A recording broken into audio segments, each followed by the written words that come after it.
notícias. Eu trago agora para a nossa conversa para rodar o nosso quadro aqui, Gestão Ativa, o Pedro Ernesto Bragança, ele que é sócio e gestor da TG Core Asset. Eles têm vários fundos ali, fundos imobiliários sobre gestão. Eu quero pegar um pouquinho da experiência dele nesse 2022 movimentado, falar um pouquinho de planos para 2023. Pedro, seja muito bem-vindo aqui ao Sono Notícias. Boa noite para você. Tudo certo por aí? Fala, Greg, boa noite, tudo certo. A gente está terminando o ano, como eu disse agora, Pedro, bem movimentado, né? O noticiário está indo para lá e para cá, a gente está vivendo uma mudança de governo. Esse ano também não foi pouca coisa, a gente viu inflação de 2 dígitos persistindo durante muito tempo, Banco Central brasileiro se antecipando aos outros bancos centrais e subindo a Selic loucamente, o que agora é um cenário bem positivo do ponto de vista macroeconômico, né? Nos Estados Unidos a discussão é até onde vão os juros, aqui no Brasil os juros já estão no patamar mais alto. Eu quero que você compartilhe com a gente um pouco a sua experiência ao longo desse 2022 como gestor de fundos, né? Qual que é a sua avaliação sobre esse ano de 2022? Eu queria também que você compartilhasse com a gente algumas estratégias que vocês foram adotando durante o ano, porque gestão ativa é justamente isso, né? Olhar o que está rolando e ir virando o manche do navio ali para manter a rentabilidade, né? Como que foi esse 2022? Exatamente. Bom, foi não só agora no final do ano, você falou muito bem aí, foi um ano bastante movimentado. A gente já esperava que 2022 viria bem movimentado, mas não tanto quanto a gente viu aí, porque teve alguns fatores adicionais ao longo do ano, né? Então, no primeiro tri, a gente já teve uma guerra ali estourando. Se a gente fizer uma retrospectiva aí do ano, a gente teve a guerra aí da Ucrânia junto com a Rússia, né? Apesar, a gente estava vindo aí de um Covid, ainda que agora, inclusive, a pitadinha de final de ano para dezembro agora, a gente está vendo aí, voltando Pois algumas é. restrições tipo de Covid, inclusive lá no Nordeste, a gente já está vendo algumas restrições sendo impostas aí, mas a gente teve também todo esse aumento da taxa Selic que você falou, o Banco Central acertadamente começou esse movimento bem antes que o restante do mundo aí, né? Começou tri de 2021, mas esse ano a gente ainda teve o final da pernada de alta, a gente entrou em um ano aí com 9,25 de Selic, está terminando com 13,75, é o que a gente está hoje, então a gente teve 4,5% dessa alta de Selic, e com o mercado agora para o ano que vem, a gente também já vê uma curva abrindo, então está com bastantes incertezas realmente, que, como você falou, nosso presidente eleito ainda não definiu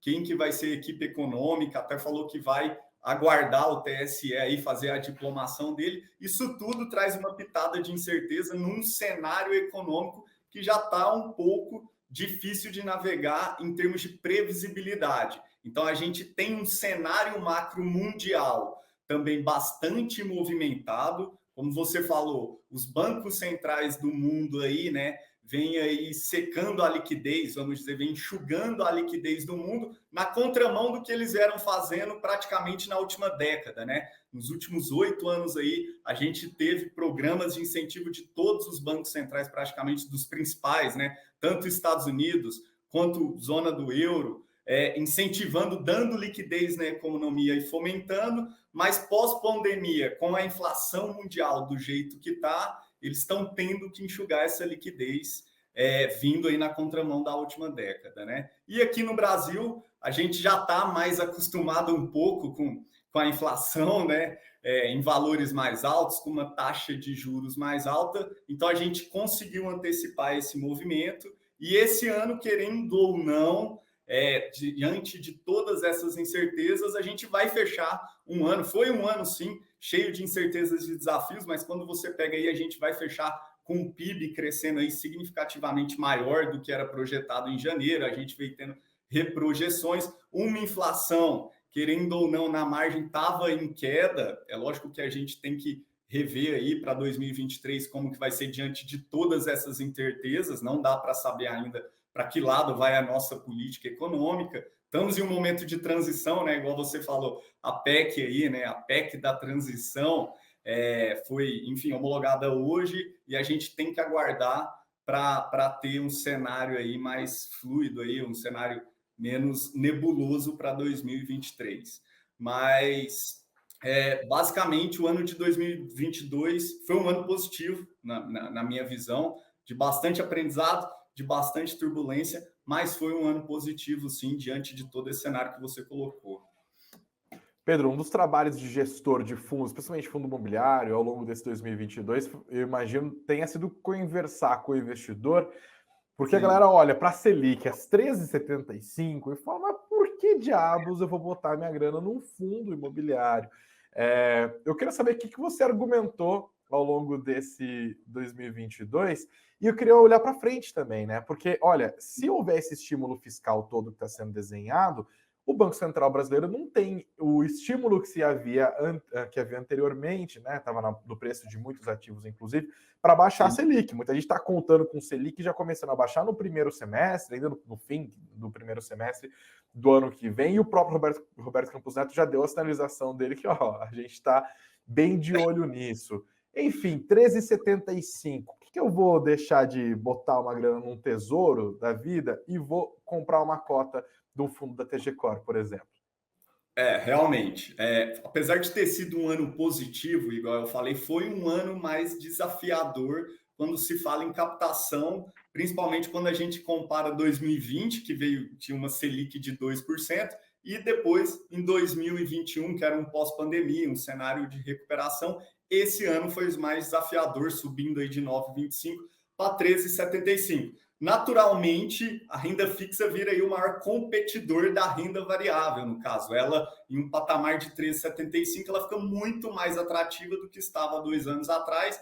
E a pergunta que o investidor realmente faz é exatamente essa: por que eu vou sair de uma renda fixa que está pagando ali acima de 13 e correr risco na renda variável? Aqui na TG Core, a gente adotou algumas medidas para fazer isso. O nosso maior fundo é o Tegar 11, que é listado na B3, que está com hoje 1,8 bi aproximadamente sob gestão. É um fundo imobiliário que já tem aí, vai fazer 6 anos de história já tem um track record, já tem um histórico, é o maior fundo de desenvolvimento imobiliário listado na B3. E aqui na TG Core, esse ano, a gente fez um IPO de um novo fundo imobiliário, que é o TGRE, que a tese dele, basicamente, ele é um fundo de desenvolvimento, mas a tese dele é bem similar à do Tegar 11. Qual que é a diferença, então, desse fundo?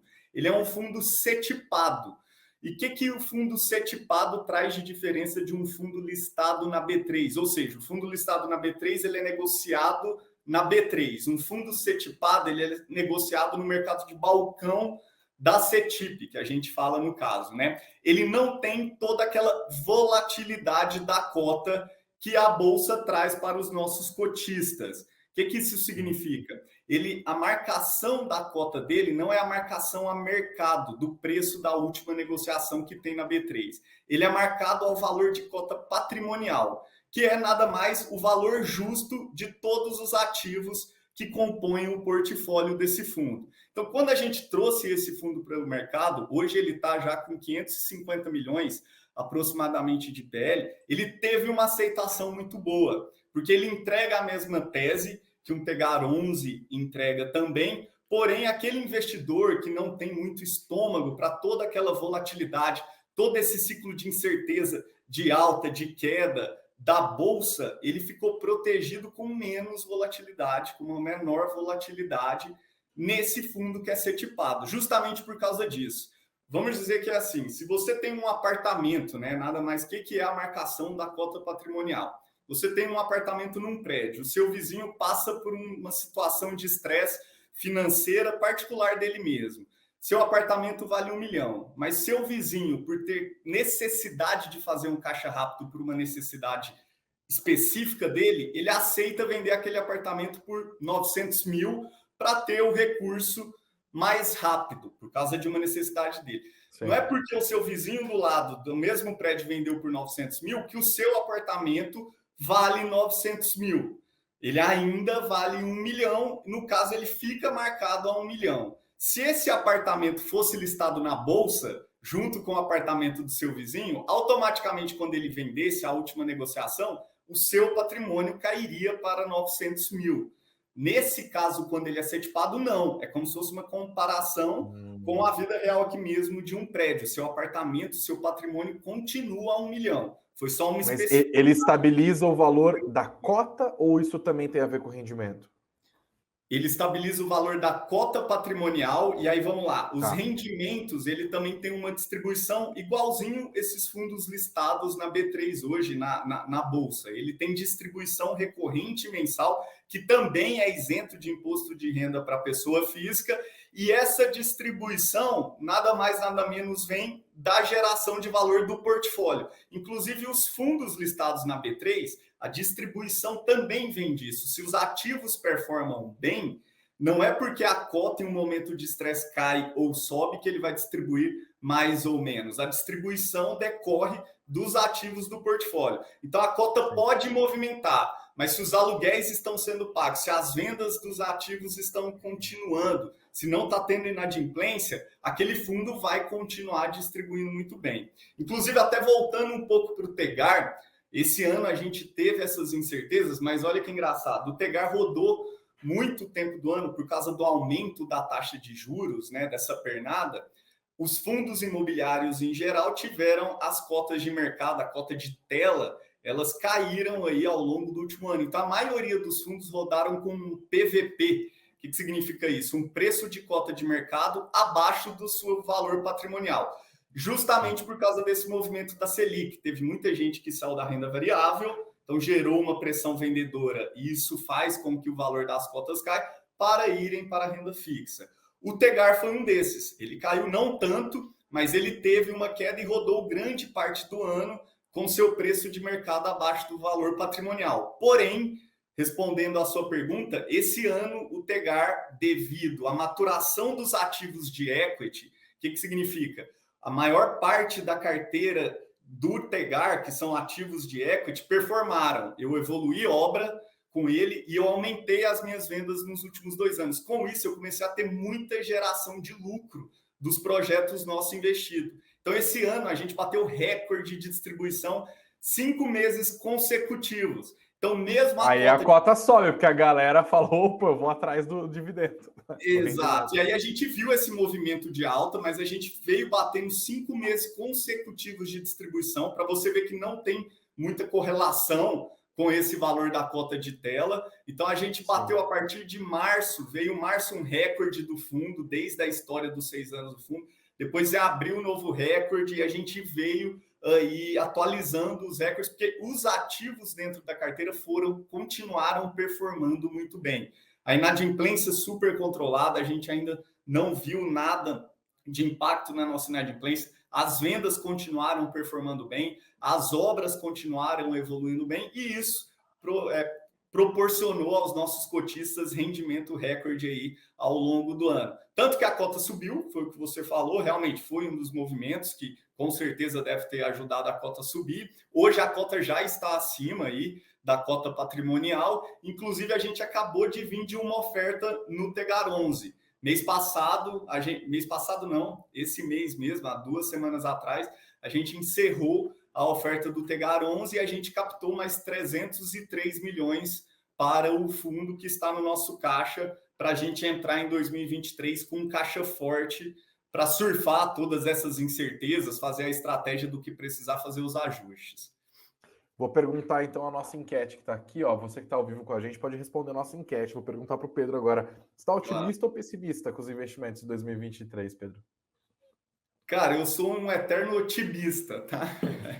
Eu acho que a gente tem que ser otimista. A gente tem que analisar o cenário, sim, tomar as devidas cautelas, mas sempre terão ótimas oportunidades no mercado, principalmente no mercado imobiliário. Se você tiver conhecimento do que você está fazendo, se você aprofundar, ter paciência, que é o mais importante no mundo dos investimentos, é paciência, Warren Buffett, né?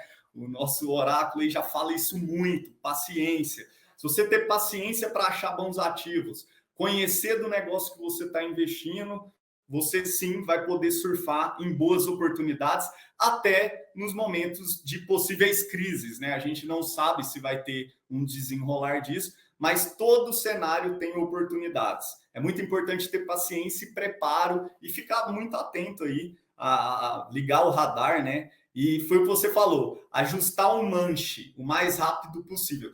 Não tem nem problema de errar, mas erra rápido e conserta ali, erra barato, já ajusta o manche e vai embora, que com certeza quem sai na frente vai surfar boas oportunidades. Vamos ver, 2023 está chegando.